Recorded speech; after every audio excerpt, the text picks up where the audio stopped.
Analis pengelolaan keuangan APBN. 1. Dalam konteks pengelolaan APBN, apa yang dimaksud dengan fiscal space? A. Selisih antara pendapatan dan belanja negara.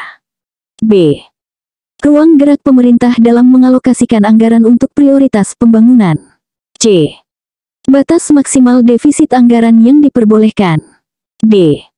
Jumlah cadangan devisa negara. E. Selisih antara penerimaan pajak dan non-pajak. Jawaban yang tepat dari soal di atas adalah B. Pembahasan dari pertanyaan di atas yaitu, bahwa fiscal space adalah ruang gerak yang dimiliki pemerintah dalam mengalokasikan anggaran untuk prioritas pembangunan tanpa membahayakan sustainabilitas fiskal. Konsep ini penting bagi seorang analis pengelolaan keuangan APBN dalam merencanakan dan mengoptimalkan penggunaan anggaran. Kita masuk soal berikutnya. 2. Analis pengelolaan keuangan APBN menemukan adanya indikasi penyimpangan dalam penggunaan dana transfer khusus. Langkah paling tepat yang harus dilakukan adalah A. Melaporkan langsung ke KPK. B. Mengabaikan temuan tersebut. C. Melakukan verifikasi dan analisis lebih lanjut. D. Menghentikan seluruh transfer dana ke daerah terkait. E. Mengumumkan temuan tersebut ke media massa. Jawaban yang tepat dari soal di atas adalah C. Pembahasan dari pertanyaan di atas yaitu, bahwa langkah paling tepat adalah melakukan verifikasi dan analisis lebih lanjut. Sebagai analis, penting untuk memastikan keakuratan temuan sebelum mengambil tindakan lebih lanjut. Hal ini mencegah kesalahan dan memungkinkan pengumpulan bukti yang kuat jika memang terjadi penyimpangan. Kita masuk soal berikutnya. 3. Dalam pengelolaan APBN, prinsip value for money terdiri dari A. Ekonomis, efisien, efektif. B. Transparan, akuntabel, partisipatif. C. Input, proses, output. D. Perencanaan, pelaksanaan, pelaporan. E. Anggaran, realisasi, evaluasi. Jawaban yang tepat dari soal di atas adalah A. Pembahasan dari pertanyaan di atas yaitu, bahwa prinsip value for money dalam pengelolaan APBN terdiri dari ekonomis atau hemat dalam pengadaan input, efisien atau output maksimal dengan input minimal, dan efektif atau outcome sesuai dengan tujuan. Analis pengelolaan keuangan APBN harus memahami dan menerapkan prinsip ini dalam analisisnya. Kita masuk soal berikutnya. 4. Seorang analis pengelolaan keuangan APBN diminta untuk mengevaluasi kinerja anggaran suatu kementerian. Indikator utama yang paling tepat digunakan adalah A. Jumlah anggaran yang terserap. B. Kesesuaian realisasi dengan rencana kerja. C. Besaran sisa anggaran di akhir tahun. D. Jumlah program yang dilaksanakan. E. Tingkat kepuasan masyarakat. Jawaban yang tepat dari soal di atas adalah B. Pembahasan dari pertanyaan di atas yaitu, bahwa kesesuaian realisasi dengan rencana kerja merupakan indikator utama yang paling tepat untuk mengevaluasi kinerja anggaran. Hal ini mencerminkan efektivitas pelaksanaan program dan kesesuaian dengan perencanaan, bukan hanya sekedar penyerapan anggaran. Kita masuk soal berikutnya. 5. Dalam analisis cost and benefit untuk proyek infrastruktur, apa yang dimaksud dengan shadow price? A. Harga pasar suatu barang atau jasa. B. Harga yang ditetapkan pemerintah. C. Harga yang mencerminkan biaya sosial dan manfaat sebenarnya. D. Harga tertinggi yang pernah dicapai suatu barang. E. Harga terendah yang pernah dicapai suatu barang. Jawaban yang tepat dari soal di atas adalah C. Pembahasan dari pertanyaan di atas yaitu, bahwa shadow price adalah harga yang mencerminkan biaya sosial dan manfaat sebenarnya dari suatu barang atau jasa, bukan hanya harga pasarnya. Konsep ini penting dalam analisis cost and benefit untuk proyek-proyek pemerintah, terutama infrastruktur, karena mempertimbangkan dampak sosial dan ekonomi yang lebih luas. Kita masuk soal berikutnya. 6. Analis pengelolaan keuangan APBN menemukan bahwa realisasi pendapatan negara dari sektor migas lebih rendah dari target. Faktor eksternal yang paling mungkin menyebabkan hal ini adalah A. Peningkatan efisiensi penggunaan energi global. B. Kenaikan suku bunga acuan Bank Indonesia. C. Fluktuasi harga minyak dunia. D. Peningkatan produksi pertanian domestik. E. Penurunan nilai tukar rupiah. Jawaban yang tepat dari soal di atas adalah C. Pembahasan dari pertanyaan di atas yaitu, bahwa fluktuasi harga minyak dunia merupakan faktor eksternal yang paling mungkin mempengaruhi realisasi pendapatan negara dari sektor migas. Sebagai analis, penting untuk memahami faktor-faktor global yang dapat mempengaruhi APBN dan melakukan analisis dampaknya. Kita masuk soal berikutnya. 7. Dalam konteks pengelolaan utang negara, apa yang dimaksud dengan debt service ratio? A. Rasio utang terhadap PDB. B. Perbandingan antara pembayaran pokok dan bunga utang dengan pendapatan ekspor. C. Persentase utang luar negeri terhadap total utang. D. Rasio antara utang jangka pendek dan jangka panjang. E. Perbandingan antara utang dalam dan luar negeri. Jawaban yang tepat dari soal di atas adalah B. Pembahasan dari pertanyaan di atas yaitu, bahwa debt service ratio adalah perbandingan antara pembayaran pokok dan bunga utang dengan pendapatan ekspor. Indikator ini penting bagi analis pengelolaan keuangan APBN untuk menilai kemampuan negara dalam memenuhi kewajiban pembayaran utangnya. Kita masuk soal berikutnya. 8. Analis pengelolaan keuangan APBN diminta untuk mengevaluasi efektivitas kebijakan taks amnesti. Indikator keberhasilan yang paling relevan adalah A. Jumlah peserta program taks amnesti. B. Peningkatan penerimaan pajak jangka pendek. C. Perluasan basis data wajib pajak. D. Jumlah sanksi yang dihapuskan. E. Nilai aset yang direpatriasi. Jawaban yang tepat dari soal di atas adalah C. Pembahasan dari pertanyaan di atas yaitu, bahwa perluasan basis data wajib pajak merupakan indikator keberhasilan yang paling relevan untuk kebijakan taks amnesti. Hal ini karena tujuan utama kebijakan tersebut adalah meningkatkan kepatuhan pajak jangka panjang dan memperluas basis perpajakan, bukan hanya meningkatkan penerimaan jangka pendek. Kita masuk soal berikutnya. 9. Dalam analisis sensitivitas APBN, perubahan variabel makroekonomi yang memiliki dampak terbesar terhadap defisit anggaran adalah A. Inflasi. B. Nilai tukar rupiah. C. Suku bunga. D. Harga minyak mentah. E. Pertumbuhan ekonomi. Jawaban yang tepat dari soal di atas adalah E. Pembahasan dari pertanyaan di atas yaitu, bahwa pertumbuhan ekonomi memiliki dampak terbesar terhadap defisit anggaran dalam analisis sensitivitas APBN. Hal ini karena pertumbuhan ekonomi mempengaruhi baik sisi pendapatan atau melalui penerimaan pajak maupun sisi belanja pemerintah. Analis pengelolaan keuangan APBN harus memahami sensitivitas ini dalam proyeksi dan analisis risiko fiskal. Kita masuk soal berikutnya. 10. Apa yang dimaksud dengan automatic stabilizer dalam konteks kebijakan fiskal? A. Kebijakan pemerintah untuk menstabilkan harga komoditas. B. Mekanisme otomatis dalam sistem perpajakan dan belanja yang meredam fluktuasi ekonomi. C. Sistem pengendalian inflasi oleh Bank Sentral. D. Kebijakan moneter untuk menjaga stabilitas nilai tukar. E. Aturan defisit maksimal dalam APBN.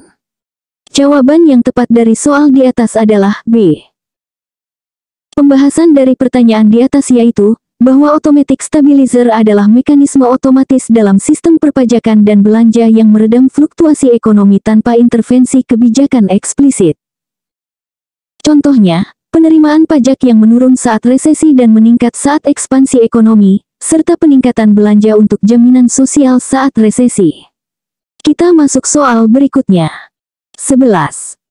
Analis pengelolaan keuangan APBN menemukan adanya perbedaan signifikan antara realisasi dan target penerimaan pajak. Langkah analisis lanjutan yang paling tepat adalah A. Merevisi target penerimaan pajak tahun berikutnya. B. Mengusulkan kenaikan tarif pajak. C. Menganalisis faktor-faktor penyebab perbedaan tersebut. D. Merekomendasikan pengurangan belanja negara. E. Mengusulkan penerbitan surat utang baru. Jawaban yang tepat dari soal di atas adalah C. Pembahasan dari pertanyaan di atas yaitu, bahwa langkah analisis lanjutan yang paling tepat adalah menganalisis faktor-faktor penyebab perbedaan antara realisasi dan target penerimaan pajak. Hal ini penting untuk memahami akar permasalahan, apakah disebabkan oleh faktor eksternal, kebijakan yang kurang efektif, atau permasalahan dalam administrasi perpajakan, sebelum mengambil tindakan atau membuat rekomendasi. Kita masuk soal berikutnya. 12. Dalam konteks pengelolaan APBN, apa yang dimaksud dengan fiscal sustainability? A. Kemampuan pemerintah untuk terus meningkatkan belanja negara. B. Kondisi di mana penerimaan negara selalu lebih besar dari pengeluaran. C. Kemampuan pemerintah untuk memenuhi kewajiban finansial jangka panjang tanpa perubahan kebijakan yang drastis. D. Situasi di mana utang negara mencapai nol. E. Keseimbangan antara penerimaan pajak dan non-pajak. Jawaban yang tepat dari soal di atas adalah C. Pembahasan dari pertanyaan di atas yaitu, bahwa fiscal sustainability merujuk pada kemampuan pemerintah untuk memenuhi kewajiban finansial jangka panjang tanpa perubahan kebijakan yang drastis. Ini melibatkan pengelolaan defisit dan utang yang hati-hati untuk menjaga stabilitas ekonomi jangka panjang. Kita masuk soal berikutnya. 13. Analis pengelolaan keuangan APBN diminta untuk mengevaluasi efektivitas belanja subsidi energi. Indikator yang paling tepat untuk digunakan adalah A. Jumlah total anggaran subsidi energi. B. Persentase rumah tangga miskin yang menerima subsidi. C. Tingkat konsumsi energi nasional. D. Rasio subsidi energi terhadap total APBN. E. Penurunan emisi gas rumah kaca. Jawaban yang tepat dari soal di atas adalah B. Pembahasan dari pertanyaan di atas yaitu, bahwa persentase rumah tangga miskin yang menerima subsidi merupakan indikator yang paling tepat untuk mengevaluasi efektivitas belanja subsidi energi. Hal ini karena tujuan utama subsidi energi adalah membantu kelompok masyarakat yang paling membutuhkan, bukan hanya melihat besaran anggaran atau konsumsi energi secara umum. Kita masuk soal berikutnya. 14. Dalam analisis cost effectiveness untuk program kesehatan, apa yang dimaksud dengan QALY? A. Quantity Adjusted Life Years. B. Quality Adjusted Life Years. B. Quota Adjusted Life Yield. D. Quantitative Analysis of Life Earning. E. Qualitative Assessment of Longevity Yield. Jawaban yang tepat dari soal di atas adalah B. Pembahasan dari pertanyaan di atas yaitu, bahwa QALY atau Quality Adjusted Life Years adalah ukuran yang menggabungkan kuantitas dan kualitas hidup dalam satu nilai. Ini sering digunakan dalam analisis cost effectiveness untuk membandingkan efektivitas berbagai intervensi kesehatan. Analis pengelolaan keuangan APBN perlu memahami konsep ini ketika mengevaluasi alokasi anggaran untuk program-program kesehatan. Kita masuk soal berikutnya. 15.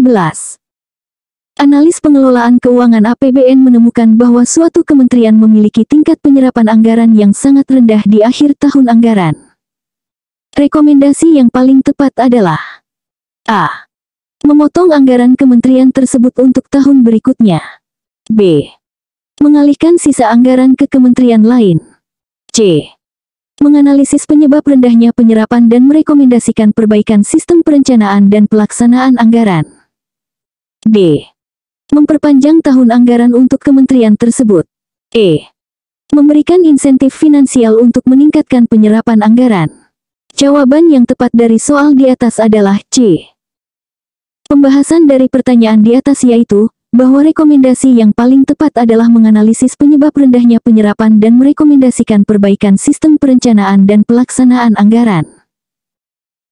Hal ini akan membantu mengidentifikasi masalah struktural atau sistemik yang menyebabkan rendahnya penyerapan, sehingga dapat dilakukan perbaikan untuk meningkatkan efektivitas dan efisiensi penggunaan anggaran di masa depan. Penata keuangan APBN. 1. Dalam pengelolaan APBN, prinsip value for money terdiri dari A.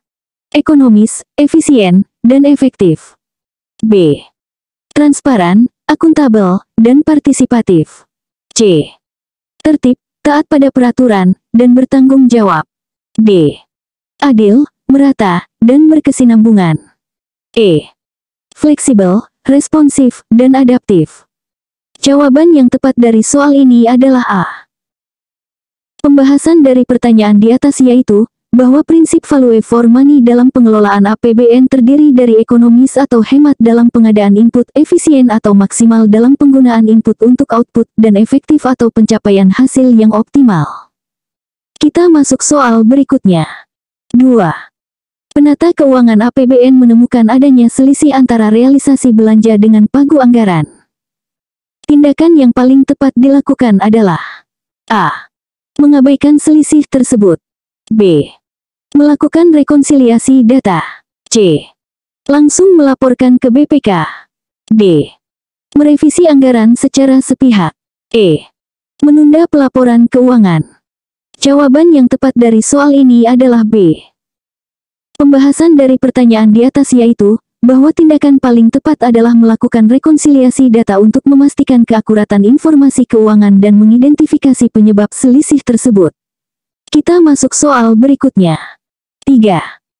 Dalam konteks akuntansi pemerintahan, metode pencatatan yang mengakui pendapatan pada saat kas diterima dan mengakui belanja pada saat kas dikeluarkan disebut A. Accrual basis. B. Modified accrual basis. C. Cash basis. D. Modified cash basis. E. Commitment basis. Jawaban yang tepat dari soal ini adalah C. Pembahasan dari pertanyaan di atas yaitu, bahwa metode cash basis mengakui transaksi dan peristiwa lainnya pada saat kas atau setara kas diterima atau dibayarkan. Kita masuk soal berikutnya. 4. Penata keuangan APBN diminta untuk menyusun laporan realisasi anggaran atau LRA. Komponen yang tidak termasuk dalam LRA adalah A. Pendapatan LRA. B. Belanja. C. Transfer. D. Pembiayaan. E. Perubahan SAL. Jawaban yang tepat dari soal ini adalah E. Pembahasan dari pertanyaan di atas yaitu, bahwa laporan realisasi anggaran menyajikan ikhtisar sumber, alokasi, dan pemakaian sumber daya keuangan yang dikelola pemerintah pusat daerah. Perubahan SAL atau saldo anggaran lebih bukan merupakan komponen LRA. Kita masuk soal berikutnya. 5. Dalam sistem perbendaharaan negara, fungsi Treasury Dealing Room adalah A. Mengelola utang negara. B. Melakukan pemeriksaan keuangan. C. Menyusun laporan keuangan pemerintah. D. Mengelola likuiditas kas negara. E. Melaksanakan audit internal. Jawaban yang tepat dari soal ini adalah D. Pembahasan dari pertanyaan di atas yaitu, bahwa Treasury Dealing Room berfungsi untuk mengelola likuiditas kas negara, termasuk penempatan uang negara dan pengelolaan rekening pemerintah. Kita masuk soal berikutnya. 6. Penata keuangan APBN menghadapi situasi di mana terjadi force majeure yang mengakibatkan perubahan mendesak terhadap APBN. Langkah yang harus ditempuh adalah A. Mengajukan perubahan APBN ke DPR. B. Menerbitkan peraturan pemerintah pengganti undang-undang atau Perpu. C. Mengeluarkan keputusan presiden. D. Melakukan pergeseran anggaran antar unit. E. Menunda seluruh belanja negara. Jawaban yang tepat dari soal ini adalah B. Pembahasan dari pertanyaan di atas yaitu, bahwa dalam situasi force majeure yang memerlukan perubahan mendesak APBN, pemerintah dapat menerbitkan Perpu sebagai dasar hukum untuk melakukan penyesuaian anggaran dengan persetujuan DPR pada sidang berikutnya. Kita masuk soal berikutnya. 7. Prinsip pengelolaan kas negara yang mewajibkan seluruh penerimaan negara disimpan dalam satu rekening utama pemerintah disebut A. Cash Management. B. Treasury Single Account. C. Zero Balance Account. D. Pooling Cash System. E. Centralized Cash Holding. Jawaban yang tepat dari soal ini adalah B. Pembahasan dari pertanyaan di atas yaitu, bahwa Treasury Single Account atau SA adalah prinsip pengelolaan kas negara di mana seluruh penerimaan negara disimpan dalam satu rekening utama pemerintah untuk meningkatkan efisiensi dan efektivitas pengelolaan kas. Kita masuk soal berikutnya. 8. Dalam konteks pengelolaan APBN, apa yang dimaksud dengan fiscal space? A. Selisih antara pendapatan dan belanja negara. B. Ruang gerak yang tersedia dalam anggaran untuk pendanaan prioritas baru. C. Batas maksimum defisit anggaran yang diperbolehkan. D. Jumlah pinjaman luar negeri dalam APBN. E. Cadangan devisa negara. Jawaban yang tepat dari soal ini adalah B. Pembahasan dari pertanyaan di atas yaitu, bahwa fiscal space merujuk pada ruang gerak atau fleksibilitas yang tersedia dalam anggaran pemerintah untuk mengalokasikan dana pada prioritas atau kebijakan baru tanpa membahayakan sustainabilitas fiskal. Kita masuk soal berikutnya. 9. Penata keuangan APBN menemukan adanya indikasi fraud dalam pengadaan barang jasa. Tindakan yang paling tepat adalah A. Menghentikan seluruh proses pengadaan. B. Melaporkan temuan ke aparat pengawasan intern pemerintah atau APIP. C. Mengabaikan temuan tersebut. D. Langsung melaporkan ke media massa. E. Menyelesaikan masalah secara internal. Jawaban yang tepat dari soal ini adalah B.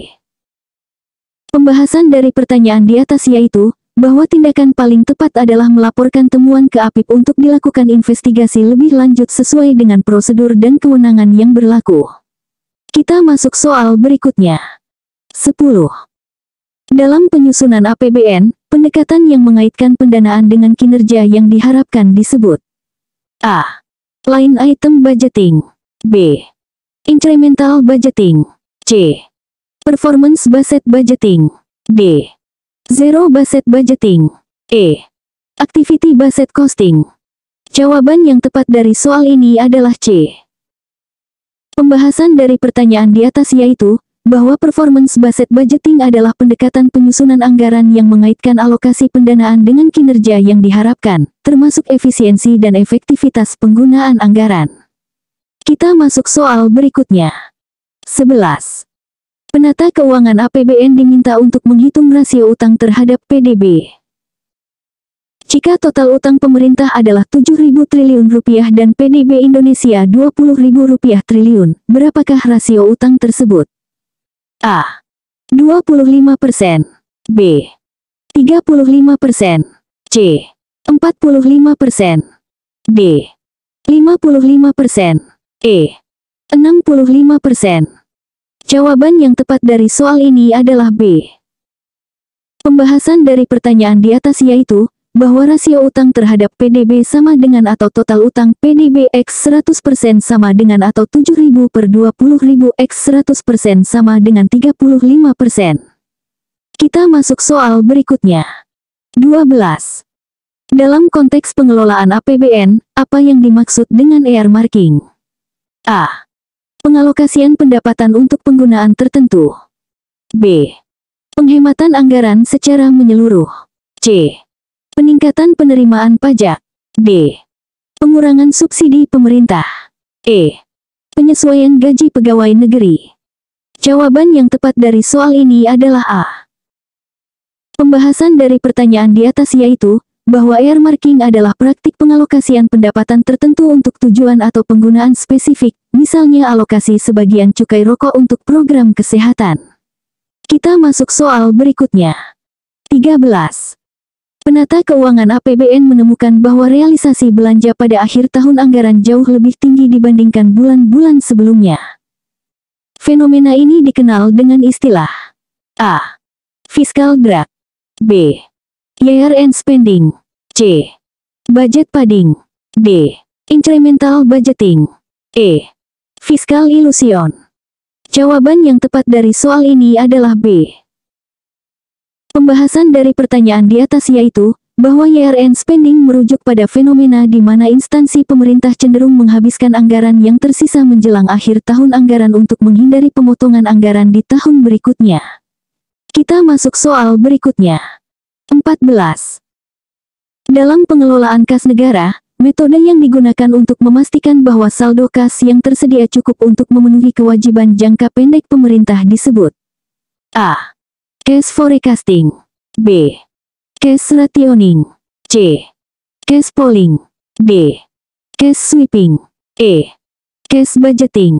Jawaban yang tepat dari soal ini adalah A.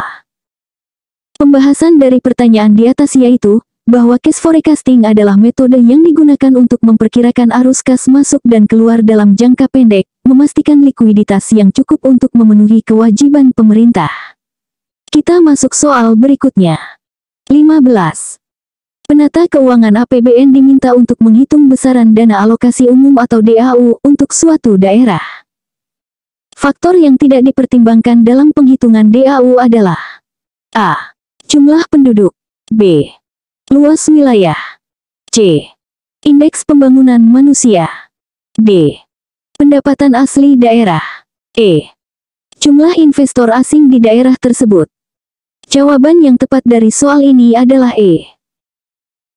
Pembahasan dari pertanyaan di atas yaitu, bahwa dalam penghitungan DAU, faktor-faktor yang dipertimbangkan meliputi jumlah penduduk, luas wilayah, IPM, dan kemampuan keuangan daerah atau termasuk PAD.